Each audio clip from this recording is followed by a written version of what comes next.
অন্তরে অন্তরে।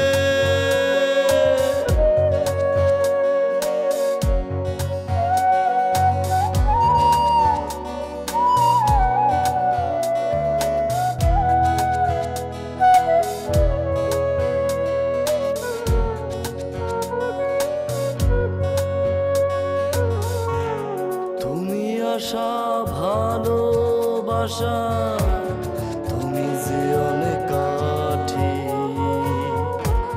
তুমি চন্দ্র তুমি সূর্য, অন্ধার ঘরের বাতি। এর থেকে বেশি রেডি হওয়ার সময় তুমি পাবে। তুমি কোথাও ভুল করছো। আমি এমন কিছুই করিনি। আমি তোমাকে প্রমিস করেছিলাম আমি তোমার মধ্যে আসবো না। প্রমিস রক্ষা করার জন্য তুমি কোনো প্রমিস করোনি। যারা যারা শোন, একটু সাদিক বড় বোনকে একটা ফোন কর। মা, তোমার কি মাথা খারাপ হয়ে গেছে? দেখ জাভেদ, এখন ও রেগে আছে, তুই ওকে বুঝিয়ে সুঝিয়ে ওদের বাড়িতে পাঠিয়ে দে। 1 সপ্তাহের মধ্যে আমি ওদের বাড়িতে যাব, ধুমধাম করে বিয়ে দিয়ে ওকে বউ করে ঘরে তুলে আনবো। তুমি যেমন আমার আম্মা, জেদে 2 ডিগ্রি ওপরে, আমিও তোমারই ছেলে, জেদ ধরে বসে থাকি। সেরকম সেও আমার পছন্দের, জেদেও আমরা দুজনই সমান। ও ঠিকই চলে যাবে, কখনো আর ফিরে আসবে না আমার জীবনে।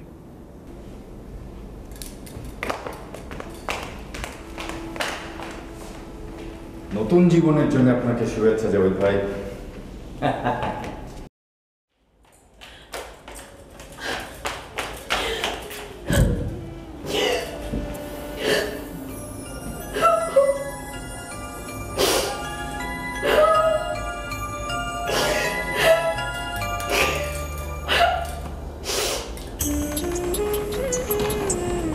নাজমা কি করছে দায়িত্ব?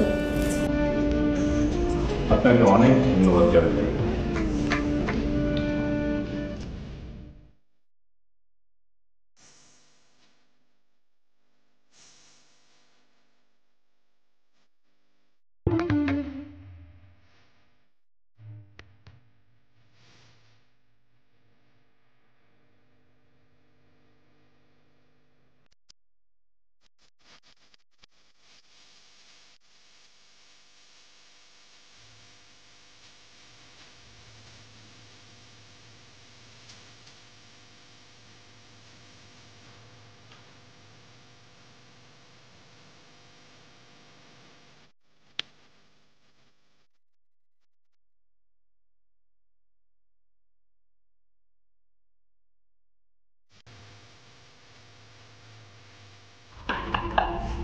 জাভেদ ভাই, আমি তাহলে গিয়ে বাসর ঘরটা রেডি।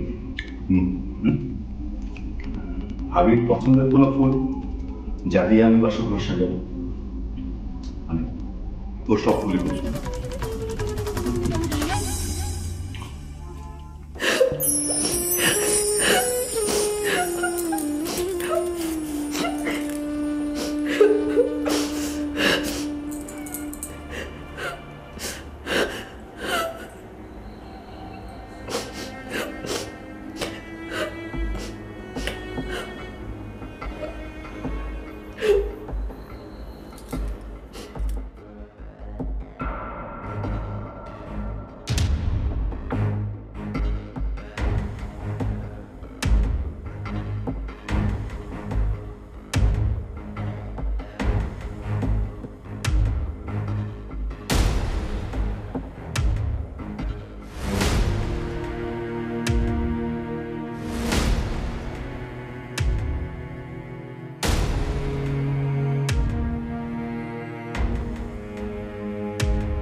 ভাই এত রাতে কোথায় গিয়েছিলেন?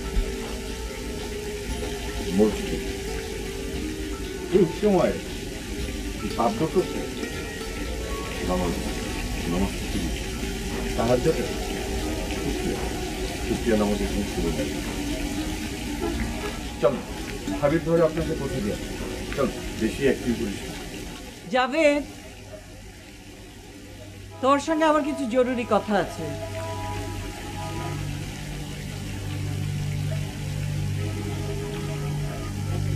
সুরজ, আম্মা, আমি বললাম না জাভেদের সঙ্গে আমার কিছু দরকারি কথা আছে।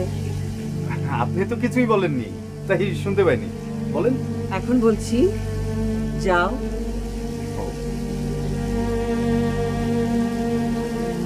আমাকে বকা দাও। এখন বকা দিয়ে কি হবে? যা হবার ছিল তা তো হয়েই গেছে। বাদ দে, ভাগ্যে যা ছিল তাই হয়েছে। কিন্তু পদ্ধতিটা ঠিক ছিল না, ভুল ছিল। আমার মন খুশি হয়নি। পরিস্থিতিটাই এমন ছিল না। আমি আমার আনন্দের জন্য তোমাকে কষ্ট দিতাম না। আচ্ছা, যা হবার হয়ে গেছে, এখন পরিবেশটা ঠিক করতে হবে। বলো। দেখ জাভেদ, যা হয়েছে ভালোই হয়েছে। তুই যা করেছিস তোর পছন্দ মতো করেছিস, কিন্তু সমাজের নিজস্ব একটা চোখ আছে। সেই চোখ খুব বাঁকা। বাড়ি থেকে চলে আসা মেয়েরা অনেক দুর্নাম সাথে করে নিয়ে আসে। ওকে এখনই বাড়িতে রেখে আয়। জি। ওকে ওর মার বাড়িতে রেখে আয়, এখন, এই মুহূর্তে। ও আমার স্ত্রী, আমি ওকে বিয়ে করেছি। বিয়ে হওয়া মেয়েরা কি মায়ের বাড়ি যায় না? এই রাতের অন্ধকারেই ওকে ওর মায়ের বাড়িতে রেখে আয়। এই রাতেই ওর বাড়ির সীমানা পেরিয়েছে। ওর মায়ের সম্মান এই রাতের মধ্যেই লুকিয়ে রয়েছে। ওর মাও আমার মতোই বিধবা। আর একজন বিধবার দুঃখ যদি আমি বুঝতে না পারি, তাহলে আমার মুখে জুতোর বাড়ি দেওয়া উচিত। দু একদিনের মধ্যেই সম্মানের সাথে ধুমধাম করে ওকে আমি বউ করে আবার বাড়িতে নিয়ে আসবো। ঠিক আছে, চল, আমি যাচ্ছি তোর সঙ্গে। ব্যাস, আমি বলে দিলাম আর না। বংশের সম্মান রক্ষা করার দায়িত্ব শুধু আমার, তাই না? তুমি তুমি আমাকে এখান থেকে নিয়ে যাও, প্লিজ। আমাকে এসে নিয়ে যাও। ভিতু কাপুরুষ, তুমি ওখানে বসে থাকো, আমি নিজেই চলে আসবো। দাঁড়াও, যেভাবে জাভেদের বউ চলে এসছে ঠিক সেভাবে। যে রাস্তা ও আসার জন্য বানিয়েছে না, সেই রাস্তা আমি আমার বাইরে যাবার জন্য বানাবো। ওকে তো কেউ বের করে দেয়নি, তাহলে কি তুমি আমাকে বের করে দেবে? বলো, কথা বলছো না কেন? চুপ করে আছো কেন? বলো।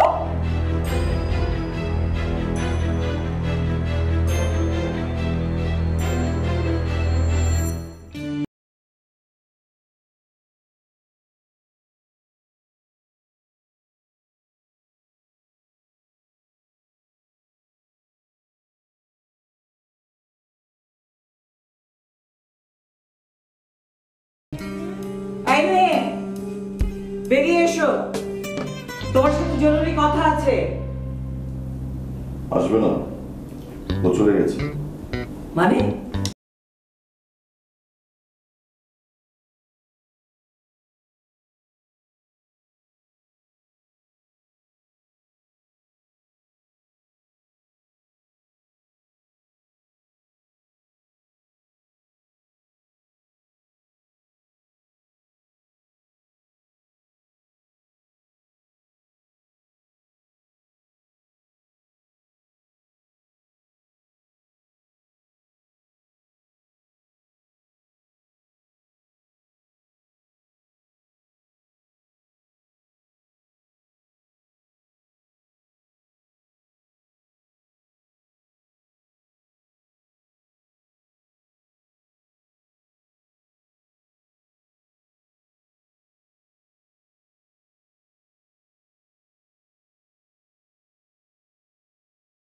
তুমি একটু থামো তো। আপনাকে তুমি চিনো না, কিচ্ছু হবে না।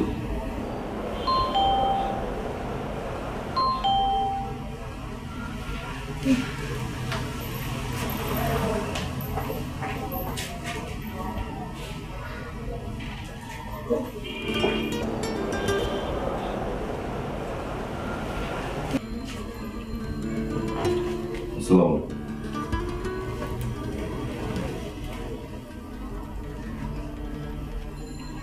তুমি যা চেয়েছিলে সেটাই তো করেছো। আবার কেন এসেছো এখানে? কি চাও? আমি চেয়েছিলাম এটাই, কিন্তু এইভাবে হয়তো ভাগ্যে ছিল এটাই। তুমি আমার সম্মান নষ্ট করে আমার মুখে চুল কালি লেপে দিয়ে কি সহজে নিজের দোষ স্বীকার করছো। তোমার একটু লজ্জা করছে না? করছে না লজ্জা? জাভেদ কি করেছে? আপনার মেয়ের যা মুখ, আপনার মেয়ে যা বলতে পারে, তাতে আমরা যে ওকে বাড়ি থেকে বের করে দিইনি, তাহলে ও কি করতো অত রাতে কে জানে। আমি ওদের বিয়ে দিয়ে দিয়েছি।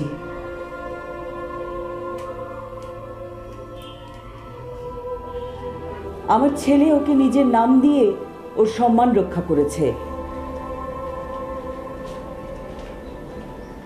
তা বোন, আপনি কথা না বাড়িয়ে সিচুয়েশনটা সামলানোর চেষ্টা করেন। আপনি কি বলছেন আমি তো কিছুই বুঝতে পারছি না। এমন অবস্থায় আসলেই কোনো চিন্তা শক্তি কাজ করে না। এমন সন্তান যেন আল্লাহ কাউকে না দেন। কিন্তু বোন, আমি সব সামলিয়ে নেব। আপাতত যা হবার তা হয়েছে, এখন ও এখানেই থাক। কয়েকদিন পর ধুমধাম করে আমি ওকে আমার ছেলের বউ হিসেবে তুলে নেব।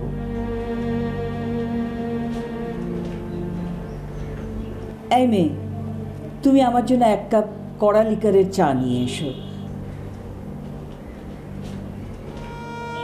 চা না খেলে তো আমার সকালে ঘুমই ভাঙে না। আর কাল সারা রাত তো তোমার বোনের কারণে 2 চোখের পাতা একই করতে পারিনি। যাও, তুমি চা নিয়ে এসো। আপনি সবকিছু খুলে বলছেন না কেন? এখন পর্যন্ত মেয়েকে কিচ্ছু জিজ্ঞাসা করেননি? আশ্চর্য। জয়িতা কোথায়? তোকে ডাকেন, আম্মা ওর সঙ্গে একটু কথা বলতে চাই। জয়িতা? আপনার কথা শুনে তো মনে হলো যে ও সারা রাত আপনার ওখানে ছিল।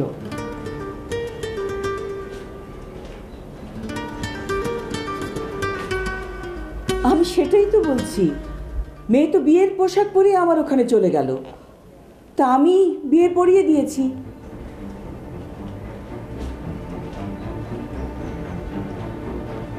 কিন্তু বিয়ের কিছু রীতিনীতি আছে, কিছু নিয়ম কানুন আছে। আমি ভাবলাম মেয়েকে আগে আপনার কাছে রেখে আসি, পরে ওকে ধুমধাম করে তুলে নিয়ে যাব। মেয়ে আপাতত তার মার কাছেই থাকুক। কিন্তু ও নিজেই একটা বুদ্ধিমানের কাজ করেছে, ও নিজেই আপনার কাছে চলে এসছে। কিন্তু আপু তো এখানে আসেনি, কাল রাত থেকেই তো সে নেই।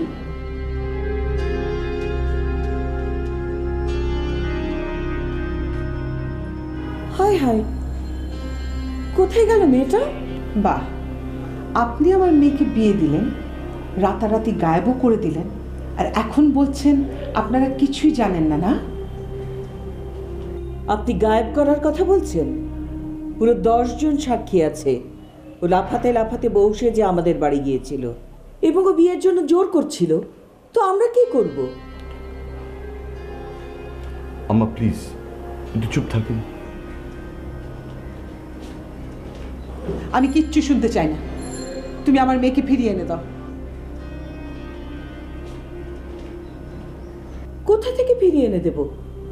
আঁচল দিয়ে বেঁধে রেখেছি না কোলের মধ্যে লুকিয়ে রেখেছি? আম্মা, তুই শুধু আমাকে থামাচ্ছিস। আমি ওনার ভালোর জন্যই বলছি, আর উনি আমাকে চোখ রাঙাচ্ছেন। তাহলে কার কাছে জিজ্ঞেস করবো আমরা? কাল রাতে যা কিছু হয়েছে তার জন্য দায়ী আপনার ছেলে। আপুকে সে এতই অসহায় বানিয়ে ফেলেছিল যে আপু বাড়ি থেকে বেরিয়ে যেতে বাধ্য হয়েছিল।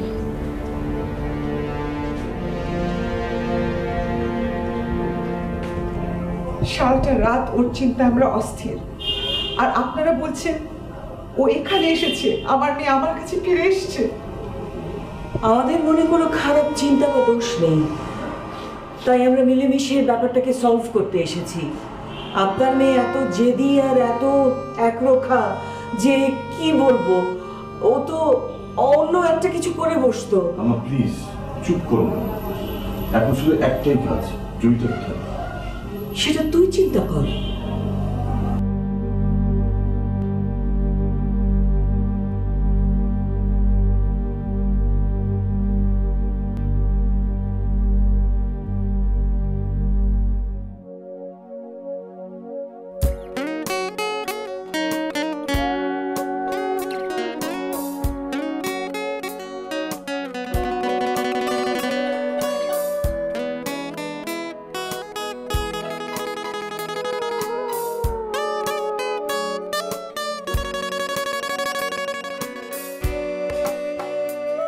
সব সিনেমা দৃশ্য তো তোর সামনেই ঘটেছে, বলে দিবি। একটা ভিলেন তার নায়িকাকে পাওয়ার জন্য তার নায়ককে সরিয়ে দিয়েছে মেরে ফেলে। কি সাদেক মারা গেছে? এ সময় সমস্যা হলো এটা যে ও নিখোঁজ, কোথাও কোনো ট্রেস নেই। সমস্যা তো তখনও ছিল যখন ও নিখোঁজ হয়নি। আমি কিচ্ছু শুনতে চাই না। আমি আমার মেয়েকে তোমাদের কাছ থেকে ফেরত চাই। মানে কখনো তুমি আপুর উপর রাগ করো আর কখনো তুমি ভালোবাসো, কিন্তু দেখ, ওর জীবনে একের পর এক যে ঘটছে, সেটা তো ঠিক হচ্ছে না। আপু নিজের জীবনের জন্য যা করছে সেটা কি করা ঠিক? আমি যা করেছি তা চিন্তা ভাবনা করে করিনি। ভাবির ছোট বোন, যার সাথে আমার বিয়ে। আগে বার সুরজ, না মানে শালি, আপনার শালি ফোন করেছিল, ভাবি ঠিক মতো বাসায় পৌঁছেছে।